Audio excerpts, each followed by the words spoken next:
It was just after 3 a.m. on June 14, 2025, when a quiet suburban street in Brooklyn Park, Minnesota, was shattered by gunfire. A former Speaker of the Minnesota House was slain alongside her husband. A seasoned state senator and his wife lay critically wounded. And a state, already fractured by political distrust, plunged deeper into confusion, fear, and rumor. This was not just another breaking news story, it was a national shockwave. Before we begin, if you value thoughtful, fact-checked stories that explain not just what happened but why it matters, please hit like, subscribe to Around the World, and if you'd like to support our work, you can buy me a coffee, because content like this takes time, research, and care. What happened? On the morning of June 14, 2025, Melissa Hortman, former Speaker of the Minnesota House of Representatives, and her husband, Mark Hortman, were shot and killed at their home in Brooklyn Park. Hours earlier, about 90 minutes before the attack on the Hortmans, another lawmaker, Senator John Hoffman, and his wife, Yvette Hoffman, were ambushed at their Champlin home. Both survived, but were seriously injured. The suspect, 57-year-old Vance Luther Boelter, accused of impersonating a police officer outfitted with tactical gear and carrying multiple firearms, allegedly stalked his targets and visited several lawmakers' homes before the fatal attack. Chaos followed. Police engaged him, exchanged gunfire, and a massive multi-agency manhunt unfolded. The largest in Minnesota's history, before Boelter was arrested the next day near his home. The victims, Melissa Hortman, a longtime public servant known for her bipartisan approach, served as Minnesota House Speaker. Mark Hortman, her husband, remembered by friends and family as deeply supportive and devoted. Senator John Hoffman and Yvette Hoffman. Shot earlier the same night, both survived and are recovering.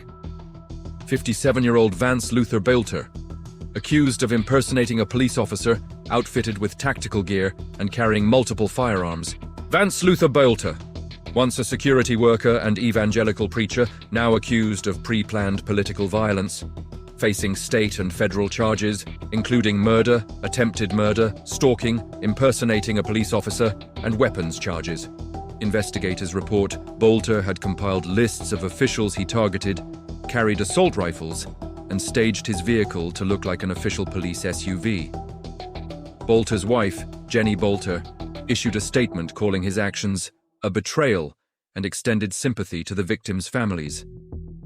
Acting U.S. Attorney Joseph Thompson described the violence as a political assassination, emphasizing evidence that Boelter stalked his targets and planned his attacks carefully. Republican State Senator Julia Coleman, who knew Hortman personally across party lines, spoke out forcefully against the spread of misinformation, saying, "Your more elected officials have to stop sitting on their hands and start calling it out."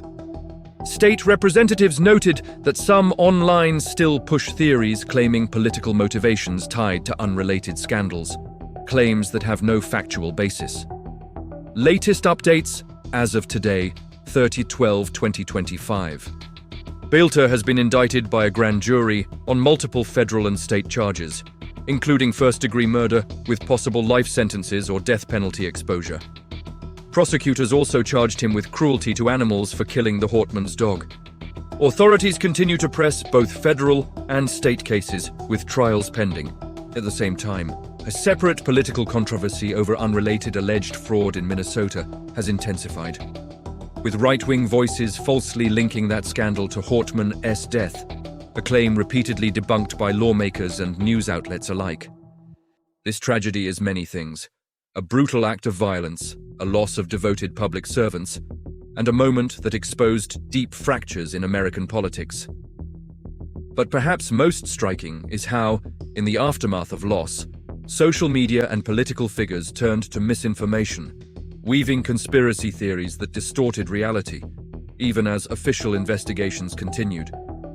This incident does not just remind us of the danger of political violence, it highlights the dangerous mix of fear, rumor, and belief that can follow tragedy. It forces a community and a country to ask, how do we honor truth in an era of distortion? Melissa Hortman and her husband were more than headlines. They were people with families, dreams, and a community that loved them. As we seek justice and understanding, we must hold tight to facts, empathy, and respect for the truth. Even when it's hard, even when it's painful, and even when the world around us wants something simpler. Because in the end, truth is what endures.